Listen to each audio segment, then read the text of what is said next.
Baptiser un navire, le moment est symbolique pour un armateur. Tout sourire, le président de la Brittany Ferries avec son épouse qu'il a choisi comme marraine du Centenia. C'est le dernier né de la flotte et il est imposant. 215 mètres de long, une capacité d'accueil de 1015 passagers, 350 voitures et 80 camions.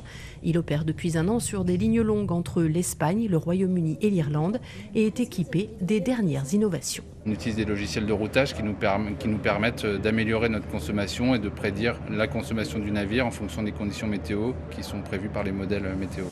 Mais ce qui le différencie sur le plan énergétique, c'est qu'il est propulsé au gaz naturel liquéfié, le GNL, comme son sister ship, le Salamanca.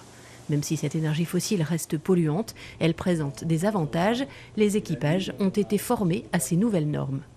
Ça se voit, rien qu'au fumer des navires, il y a beaucoup moins de particules, il y a beaucoup moins on a quasiment plus de souffle, le CO2 est nettement diminué, donc pour nous c'est plus agréable aussi, ça sent moins dans la machine, les machines sont plus propres.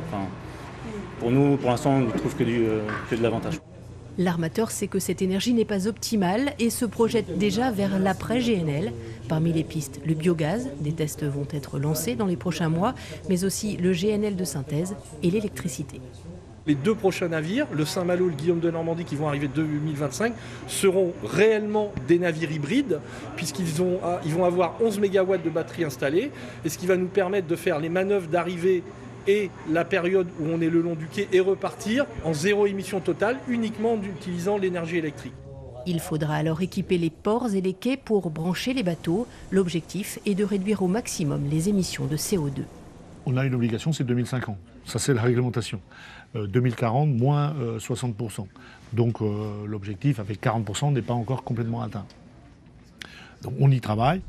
Le ciel s'éclaircit pour la compagnie finistérienne. L'an dernier, 1 875 000 passagers ont voyagé à bord de ces bateaux.